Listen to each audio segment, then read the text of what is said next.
أعزائي المشاهدين، أسعد الله أوقاتكم بكل خير. يسعدني أن أستمر معكم في هذه الحلقات من برنامج رشقار فيلي لإلقاء الضوء على بعض الأمور وبعض الأحداث التاريخية والاجتماعية والاقتصادية في المنطقة الكردية اللي هي على جانبي زاغروس. وأتمنى وأدعو من الله أن يوفقني إلى إيصال هذه الفكرة أو المواضيع أو المعلومات الصحيحة إليكم. مع مرة أخرى أشكركم على حسن الاستماع والمشاهدة. تطرقنا إلى أنه النظام أن الشاه هو يعني كانت عنده فكرة أو رغبة أنه يوحد إيران ضمن دولة مركزية. فمن العوامل اللي ساعدت الشاه أنه رغبة الإنجليز مو فقط النفط، استغلال نفط إيران ونفط العراق، والشركات البريطانية هي التي استثمرت النفط وأوجدته واكتشفته، لكن هناك كانت الخطورة مثل ما أشرت في الحلقات السابقة من الثورة البلشفية، الثورة اللي صارت بروسيا، ثورة يعني ثورة خلينا نقول يعني الحزب الشيوعي وأفكار الماركسية اللي انتشرت في تلك الفترة، كانت تشكل خطورة على السكان في كل مناطق العالم تقريبا، يعني مو فقط، لكن منطقتنا كانت قريبة من روسيا، يعني مناطق إيران قريبة من روسيا، وإحنا فخوف بريطانيا من استغلال الفكر الجديد بالعالم، فساهمت أيضا في ساهمت وساعدت الأنظمة على بقائها ضمن فكر أو مخطط البريطاني اللي هو لمصلحتهم أيضا، لأنه كما أشرت أنه الفكر البلشفي الجديد دعا إلى القضاء على الإقطاع، القضاء على الرأسمالية وحرية الفرد وحرية الشخص وحرية التعليم وحرية يعني دعت إلى حريات جديدة، وفعلا هي كانت ثورة اجتماعية كبيرة يعني بوقتها، وانتشرت أفكارها بشكل واسع يعني بكل أنحاء العالم. يعني احنا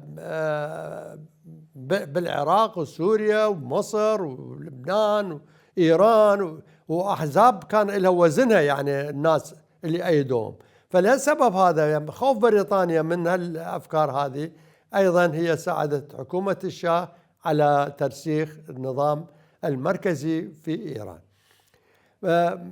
من غادر غلام رضا خان إيران إلى العراق ونقل العملة مالته وجا سكن منطقة باقسايا والمناطق هذه، فإحنا أنا أشرت لكم أيضا أو للذكرى أنه قبل يقول الولاة من يجون العراق يروحون لزيارة العتبات المقدسة فما حد يهتم لهم، يعني يجي الوالي يجي أي شخص يروح يزور ويرجع يروح نفس الشيء، يعني حال الرعية مالته. لكن يقول هالمرة مثلا من اجى غلام رضا خان اجى للعراق، يقول يعني الانجليز هي فكرة ان شو اسمه، فسووا له مثل ما بينت لكم سووا له استقبال رسمي يعني، وبعدين سمحوا ل 600 شخص وياه، وايضا خصصوا له سيارة وخصصوا له حرس اقامة، يعني فالترحيب بشكل كبير، يعني يختلف عن السنوات السابقة يعني اللي كانت الدولة العثمانية.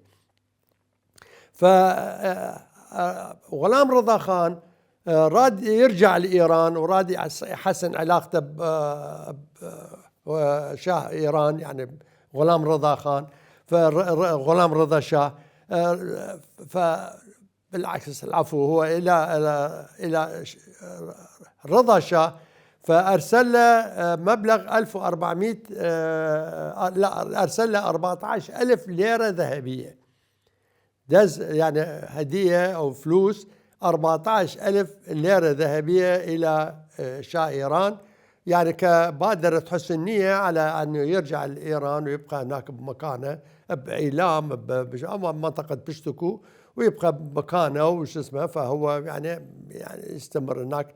لكن صارت اختشاشات وش اسمه اضطر أنه مثل ما بينت أنه مستر ديكس راح عليه فخبره بأنه ترى الشاه مساكت وراح يجمع عليه، فهو غادر إيران آخر مرة اجى سكن هناك، وبعدين جاء سكن بغداد الرجل إلى أن وافاه الأجل وتوفى في العراق، ودفن مع أولاده ومع أهل في وادي السلام في مقبرة الخان. ف يعني ولده أيضا موجودين هنا، كانوا يد الله خان وغيره، مير جنگ كان. أنا شفت المقبرة يعني مكتوب على هذا مير جنگ، هذا يد الله خان، هذا ما أدري منه، يعني أسمائهم كلهم موجودين متجمعين بالمقبرة. ومع الأسف المقبرة يعني آية للسقوط، فد يوم يعني ينهدم وينتهي يروح. بالمقابل احنا نجي نشوف الحالة خلينا نقول السياسية بالعراق شلون كانت، يعني بزمن الولاة، يعني قبل انهيار النظام الولاية، أو أيضا نظام الدولة العثمانية. الدولة العثمانية كانت مسيطرة على أقطار واسعة بالعالم، يعني مو فقط الشرق الأوسط، فهم عندهم امبراطورية واسعة كانت بأوروبا، بأفريقيا، بآسيا. فأيضا كان عندهم نظام بالنسبة للعشائر، وبالنسبة أيضا كان عندهم نظام معين موجود يتحكم وهم مسيطرين عليه. فهو النظام اللي كان عندهم هو كان خلينا نعتبره في النظام هرمي، يعني هرم على رأس الهرم السلطان العثماني. بعدين هو السلطان العثماني كان يعين ولاة، الوالي يجي يسكن. فاحنا بالنسبة للعراق ما كان اسم العراق موجود أصلا، عندنا 3 ولايات: ولاية الموصل، ولاية بغداد، ولاية البصرة، 3 ولاة عندنا بالعراق. فهذول الولاة أيضا يتحكمون بأمرة السلطان، يعني هذول اتصالهم المباشر ويا السلطان هذول. فولاية الموصل كانت تضم كردستان الحالية كليتها، ويا موصل ويا المناطق هذه كليتها كان شو اسمه يعتبروها ولاية الموصل. بعدين بغداد عنده منطقة الوسط وش اسمه، هذه مناطق خلينا نقول فرات الأوسط ومناطق زي هذه كلها كانت ضمن ولاية بغداد. وبعدين ترى مرات يعني ولاية بغداد أيضا كان قصر شيرين والذهاب مرتبطة بولاية بغداد، يعني هي كانت يعني. وبعدين ولاية البصرة، يعني ولاية البصرة مو فقط كانت البصرة وخلينا نقول عشار وهالمناطق القريبة من ناصرية أو غيره، فولاية البصرة كانت ضم مدن يعني الكويت، ضم البحرين، ضم الدنيا كلها. هو ضم والي البصرة هو اللي يحكم هاي المناطق. وأيضا فإذا قلنا مثل النظام هرمي، السلطان، الوالي، الولاة استووا حتى ينظمون أمورهم، فاعتمدوا على شخصيات معينة. شخصيات ذاك الوقت موجودة معروفة بالمنطقة بالبلد، يعني فالشخصيات هذول أيضا استغلوهم ودعموهم.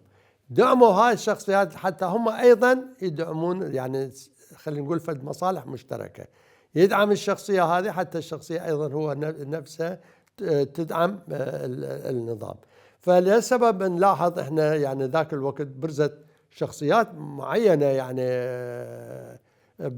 مثلا بالموصل آل جليلي وغيره، بكردستان فعندنا الإمارات الكردية اللي صارت بابان وسوران وبايدينان وهالمناطق هذه رادت تنفصل قسم منها عن الدولة العثمانية، وفعلا سووا ثورات لكن مع الأسف الدولة العثمانية كانت أقوى من عندهم وقضت على ثوراتهم منها.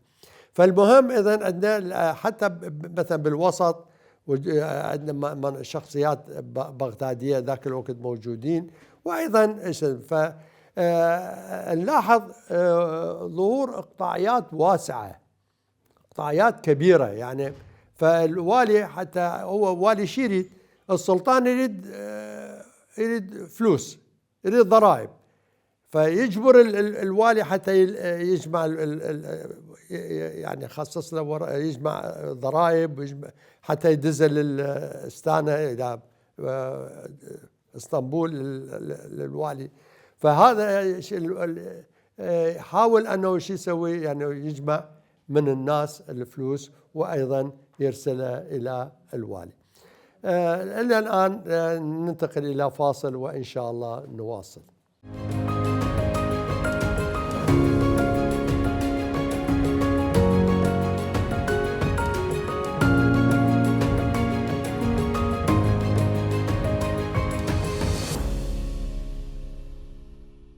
أعزائي المشاهدين، عندنا بعد الفاصل ولن نستمر. طبعا النظام العشائري كان موجود، هو عندنا نظام عشائري واسع، فالولاة اعتمدوا على الإقطاعيات الكبيرة، لأنه هو الوالي ما يجي يقعد يا الفلاح ويأخذ منه ضريبة ما أدري شنو، فعنده أتباعه وعنده جماعته. فإحنا عندنا أيضا بالعراق عندنا نظام عشائري. كان النظام العشائري عندنا هو الشيخ عام العشيرة، فإحنا عندنا قبائل وعندنا عشائر. فهذه القبائل اسمه الشيخ الكبير هو يقول، يعني مثلا كان عندنا هنا محمد العريبي، كان عندنا الشيوخ بني لام موجودين، ومنهم شاكر قمندار اللي زوجته هي بنت الوالي. فأنا بينت لكم قبل الحلقات السابقة العفو، الوالي كان يعني يحاول أنه يربط علاقته ويا الناس عن طريق المصاهرات والعلاقات الزوجية. فبناته من زوجات مثل ما بينت لكم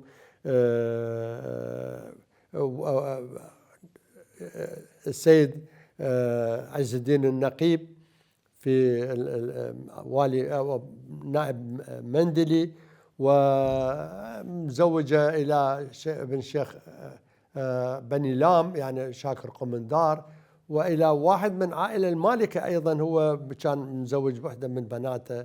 وأيضا بحر العلوم كان شخصية دينية، فلهالسبب هذا هو يعني وثق علاقته بهم.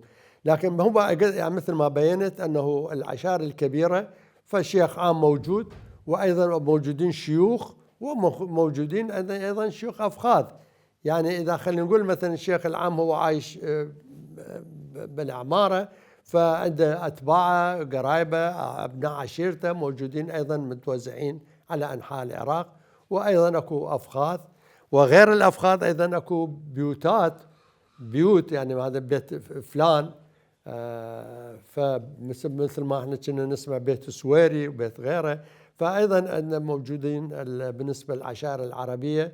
فأيضا يعني هذا التقسيم الهرمي يشملهم. يعني الوالي يعتمد على الشيخ العام، والشيخ العام يعتمد على الشيوخ البقية، شيوخ الأفخاذ وغيره، وذاك يعتمد على. فلهالسبب هذا كانت الضرائب والأموال تجمع بشكل تدريجي وإلى أن توصل إلى السلطة. فأيضا بالنسبة للأكراد عندنا بالعراق همينا تقريبا نفس النظام. كان اكو رئيس العشيرة الرئيس الكبير، واحنا حقيقة ما كان عندنا اسم شيخ قبل، كان نستعمل اسم كيخا. فالكيخا يعني اكو عندنا حتى الشيخ العام هم نسميه كيخا. يعني الله يرحمه كيخا علي خان كان هذا الشيخ عام عشائر الاركوازية، وكان اكو حسين باق، وكان اكو يعني عشائر السرميري، عبد الله باق، اكو عشائر الدلو، وهالعشائر هذه كلها موجوده بكل المناطق. فايضا هذول ايضا عندهم يعني في النظام هرمي، عندهم شيخ عام وعندهم شيخ مناطق، عندهم يعني وكل منطقه نسيت. بالنسبه للقرى ذاك الوقت العشائر كلهم يعني موزعه ضمن قرى، يعني من والمهن الزراعيه، يعني الزراعه يشتغلون الناس كلهم. فاذا كل قريه بالنسبه للقرى الكرديه كان به كيخا. هذا كيخا ايضا يعني من الناس، لانه حقيقه انا لاحظت انه القرى كانت ضم تقريبا مجاميع اجتماعيه متقاربه، يعني من ناحيه العلاقات الشخصيه، يعني قرابه، يعني كلهم قرايب. مثلا اذا ناخذ قريه من قرى السرميريه، قرية حسين بق أو قرية غيرها، مثلا قرية أحمد طاهر بخانقين. فنشوف هذول العشائر هم كلهم تقريبا نفس الناس الساكنين بها، يعني اكو بيهم غرباء موجودين، لكن الغريب اللي عايش وياهم هو يعني بالضبط واحد مثلهم. يعني انا شفت بقريه السرميريه ما قريه احمد طاهر الله يرحمه، فشفت الناس موجودين قرولوس، موجودين يعني هوايه ناس موجودين كالهور موجودين عايشين وياهم ونفس حالهم. والكوخا هو موجود، هو يعني يعتبر نفسه. أنا يعني لاحظت بالنسبة لشيوخنا يعني الكوخا مالنا، يعني أنا أعتبره كان مثل أب، فهو يراعي الناس كليته ويحترم الصغير والكبير، وأيضا هو شخصية محترمة. فهذول أيضا المسؤولين يسموهم قسم يسموهم مختارية بصراحة، يعني مختار مال القرية. بعد تقريبا أو قسم هسه قاموا يستعملون كلمة الشيخ، أيضا هم يستعملون، فانتقلت إلى هالمنطقة، فالمصطلحات انتقلت لنا. فإذا أيضا احنا عندنا نظام عشائري، وأيضا كانت الضرائب تجمع وتوصل إلى السلطات في الدولة العثمانية. عندنا هنا بالنسبة للعراق أيضا نفس المشاكل، يعني أيضا الإقطاع ما كان يرحم بصراحة. الإقطاع هو يعني مسيطر، احنا ما عندنا رأسمالية، يعني حتى نقول الفكر البلشفي أثر علينا الفكر الشيوعي، لأن بالعراق ما كانت اكو معامل وما كانت اكو شو اسمه، فاحنا عندنا مسألة الإقطاع. حقيقة الإقطاع يعني ببعض المناطق الإقطاع كان يعني السلطة بيده كأنه سلطة، يعني خلينا نقول استغفر الله، سلطة إلهية، يعني يتحكم بالناس، يتحكم الأمور. وبعد كانت أيضا تصير مشاكل على المياه، تصير مشاكل على الأراضي، تصير مشاكل على هذه. فهذه أيضا كانت يعني من أسباب خلينا نقول ضعف العلاقة بين الناس وبين القيادة مالتهم. وأيضا احنا عندنا الضعف، دخل الدولة العثمانية من بعد، يعني من بعد الثورة العربية الكبرى، فالاحتلال البريطاني دخل العراق، وأيضا هم دخلوا العراق، وهم بالنسبة لهم يعني قال من دخلوا أشاروا أن دخلنا نحن محررين لا فاتحين. فعلا الدولة العثمانية أيضا يعني قلنا نظام الولاة ما خلفوا لهم فد آثار وفد شيء، يعني فد تذكرهم شو اسمه بالمنطقة.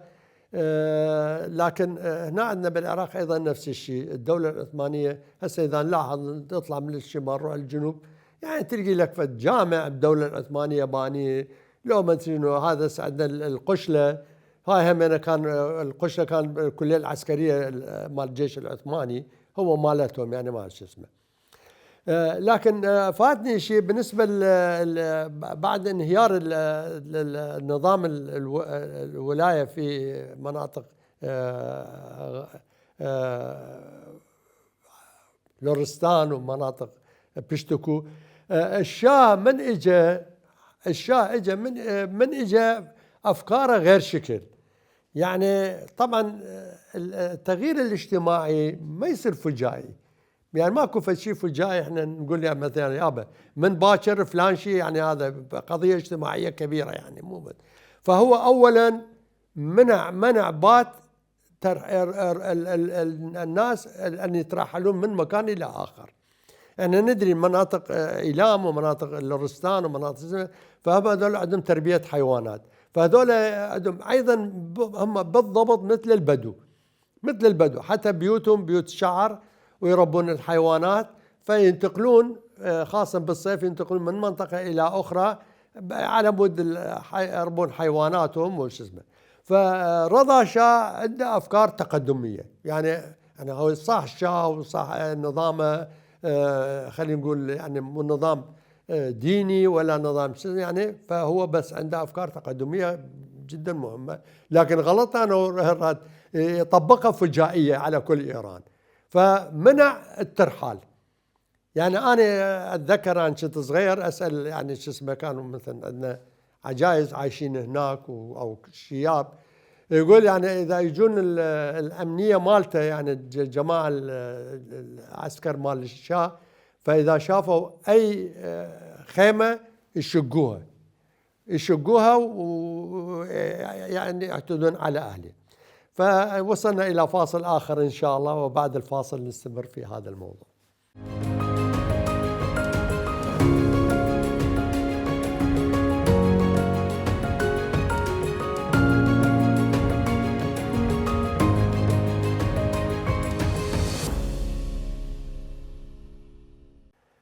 مشاهدينا الأعزاء، عندنا بعد الفاصل لنستمر في الموضوع. بالنسبة للشاه، هو يعني مقصده أنه تصور أنه الناس من تكون متنقلة من مكان إلى آخر مكان، فما ما ما تبقى لهم ثوابت معينة. مثلا هو أيضا كان عنده فكرة أنه يقضي على الأمية. زين، هي المنطقة هي كلها أمية، يعني ما نادرا إلا خلينا نقول المقربين من الوالي أو الناس هذول يعرفون يقرون ويكتبون، لكن البقية نهائيا ما يعرفون يقرون، فأمية مسيطرة بشكل رهيب على المنطقة. فهو كانت عنده نظرة قال أقضي على الأمية، فإذا هالناس هذول يتنقلون من مكان إلى آخر ويروحون يجون وما يثبتون بمكان واحد، احنا ما نقدر نطورهم، يعني ما نقدر الواسع، يبقون ناس بالبدو مثل بدو رايحين جايين، هو ويا الحيوانات مالتهم ويا شو اسمه. فهذه الفكرة بالعكس رضا شاه كان مصمم، وأيضا يعني مؤكد على فكرة أنه يجب القضاء على الأمية. فلهالسبب هذا منع الخيم ومنع شو اسمه، لأنه الناس ترجع أنه تبقى بالبيوت وتبقى يعني يستقرون. من نتيجة الاستقرار هو يصير التقدم وتطور الناس. الشيء آخر عنده بالنسبة لرضا شاه، راد يقلد الأوروبيين، يعني حتى الملابس غيرها، ممنوع تلبس هالملابس، لازم تلبس شو اسمه الكاسيات الفرنسية شو اسمه والتعامل وفشي يعني. وراد يعني ينقل الحضارة الفرنسية إلى إيران، يعني مو الفرنسية، خلينا نقول الحضارة الأوروبية كلها. فكان عنده بعد نظر شو اسمه فكرة عامة أنه ينقل هالشيء هذا، والمدارس تبقى الدوائر حكومية، الجمارك، الضرائب، يعني يصير على شكل آخر، فيصير على شكل عصري، يعني النظام جديد. فهذه أيضا احنا عندنا بالعراق من السلطات البريطانية دخلت، يعني صار احتلال عندنا، فأيضا نقلوا وياهم هذول الأوروبيين. أنه هو صح أنهم كلهم ترى كل الدول الاستعمارية هي عندها مصالح، يعني بريطانيا من جت دخلت العراق قال احنا محررين فاتحين، لا محرر ولا أبد، وانت جاي لو مو مصلحتك شكو انك من بريطانيا جاي للعراق، هالالاف الكيلومترات انت قاطعها وجاي وحروب ودنيا وخسران الناس. فلهالسبب هذا فاكو فكره انه بالنسبه رضا شاه راد يقلد كمال اتاتورك، لان ايضا كمال اتاتورك اوجد فد النظام فد تطورات كبيره في تركيا بعد انهيار النظام السلاطين، فهو أنهى نظام السلاطين في تركيا، وأيضا هو ثبت أنظمة جديدة. فإلى حد يعني اللغة الكتابة التركية كانت تكتب بالحروف العربية، كمال أتاتورك حولها إلى اللاتينية. فأنت إذا تروح لتركيا القطع والشيء كله مكتوب باللاتيني، هم يقروه يعني، لأن الحروف اللاتينية هي حروف تقريبا تشبه الإنجليزية، لكن اكو بها تغييرات معينه، لان اكو حروف بالتركيه هنا ماكو بالانجليزيه، حرف القاف، حرف الخاء، عين الى اخره. فهذا هم شو مسوين، حوروها وسووها. الرضا شاه ايضا راد يسويها، راد يسويها وش اسمه، قال احول الحروف وبعدين نتخلص من العربيه. هذا لانه حروفهم كانت شو اسمه يعني العربيه كانت تقريبا، اذا نجي للادب الفارسي الكلاسيكي نلاحظ العربيه بها بشكل واسع وموجوده وش اسمه، موجوده كلمات عربيه. فهو اصر انه يعني تنقيه اللغه الفارسيه من الكلمات العربيه. فمن ضمن الطرائف يعني يقولون هو مرة سووا مجمع اللغة فارسية، المجمع علمي، شلون احنا عندنا مجمع علمي هنا، فعلى أساس يتخلصون من الكلمات العربية. فيقول هو رئيس المجمع الشاه قاعد، هو فتح الجلسة، يعني ما أدري طبعا هذا يعني ذكر لي أستاذ، ما أعرف يعني حقيقة أو مجرد يعني طرفة، لكن يقول رئيس اللجنة فتح الجلسة قال إن أولين جلسة مجمع علمي ما است، يعني شنو إن أولين جلسة مجمع علمي ما است، وين إذا هو رئيس المجمع العلمي ما خلى كلمة واحدة فارسية، زين شلون شو اسمه كلها عربية، أول جلسة مجمع علمي يعني كله فارسي. فعاد لغوا الفكرة، فبعد ما طبقوا الفكرة هذه على أساس أن يتخلصون من اللغة العربية. فقلت له يعني هنا أيضا يعني الناس تأثرت تأثر يعني بالشو اسمه. فالنظام بالعراق صار نظام ملكي، النظام الملكي أيضا يعني بالبداية يعني ما انتقلت عندنا احنا فجأة يعني، وما حاولوا أن يصير فجأة، لكن المسألة تدريجية بالنسبة للدوائر، بالنسبة للعلاقات، بالنسبة للعشائر، بالنسبة. فاحنا ندري أنه يعني تقريبا إلى الآن العشائر صح يكون حكومات مركزية، لكن العشائر أيضا عندهم سنن عشائرية فهم يطبقوها ومعتمدين عليها. فالشيخ العام له سلطة معينة، والشيوخ البقية عندنا شيوخ أفخاذ، بيوت ناس معروفين، وجوه موجودة بالعشيرة، يعني وجه معين هو له دور له تأثير. فالعشائر إلى الآن احنا عندنا العشائر محترمة، وأيضا لها ثقلها ولها دورها. يعني احنا خلينا يعني كمثال يعني اكو مسائل بالمحاكم بسنين ما تخلص، لكن بين العشائر يقعدون وجوه العشائر يقعدون منا ومنا، يقعدون بيناتهم، وهم كلهم تقريبا أصدقاء، يعني أصدقاء ومعارف وقرابات ويعني علاقات، يقعدون يوصلون نفسهم يعني إلى أن ينهون الخلافات، يوصلون إلى نتيجة معينة فيحلوها. لكن إذا نفرض حادثة قتل، يصير قتل أو فشي، فالقضاء وقدر أو شيء، بالمحاكم تأخذ وقت وجيب وودي محاكمات وتأجيل وما أدري شنو، بس وبعدين تبقى عداوات أيضا بين الناس. فلهالسبب هذا الشيوخ والوجوه مال المجتمع، وجوه العشائر تجتمع فيحلون المسألة خلال أيام أو أسابيع، وهي هذه أيضا من محاسن الأنظمة العشائرية.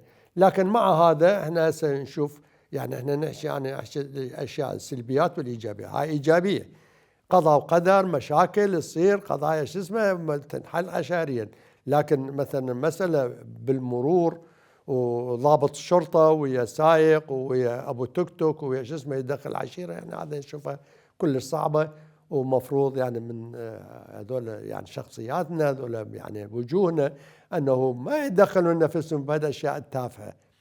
يعني شنو يعني توك توك وش اسمه صارت مشكله ويجي رئيس يعني يجوا الناس وتعالوا فرشوا ما ادري عطوه ما ادري شو شيء، ماكو داعي المسائل هذه خلوها ضمن القانون. لكن مع هذا الوجوه هذول محترمه، والآرائهم محترمه، ودورهم ايضا محترم، لانه هم ايضا يشكلون جزء هام.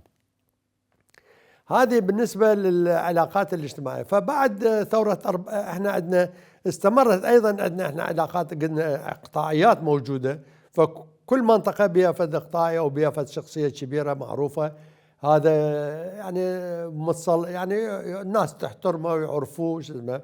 بالإضافة إلى أيضا احنا عندنا قلنا التقسيمات الإدارية اللي صارت بعد تأسيس الدولة العراقية وملك فيصل استلم الحكم، فصارت تقسيمات إدارية. يعني اللواء كان أول قبل هذا يسموه اللواء، واللي شو اسمه يعني المحافظة كان اسمها اللواء، والشخص المسؤول للواء اسمه متصرف، بعدين القيمقام، بعدين الناحية. فعندنا ثلاث تقسيمات. لكن بعدين من صارت ثورة على عبد الكريم قاسم، ثورة أو خلينا نقول انقلاب 8 شباط، فراحوا لمصر جماعتنا بالرأس انه ما صدقوا، جابوا لنا مصطلحات المحافظ وجابوا لنا ما ادري شنو، هذه كلها ترى مصريه. حتى الالقاب العسكريه اللي عندنا عميد، رائد، ما ادري شنو، هذا كلهم يعني جابوها، قلدنا مصر فتره معينه، وهذا للاسف موجود. وان شاء الله نستمر في الحلقات القادمه الى بحث هالمسائل هذه، وايضا التطورات اللي صارت بالعراق والتطورات اللي شملت الشريحه الفيليه واللي كانت بها ايجابيات وكانت بها سلبيات. الى لقائنا الاخر، استودعكم الله والى اللقاء، وان شاء الله نلتقي على كل خير.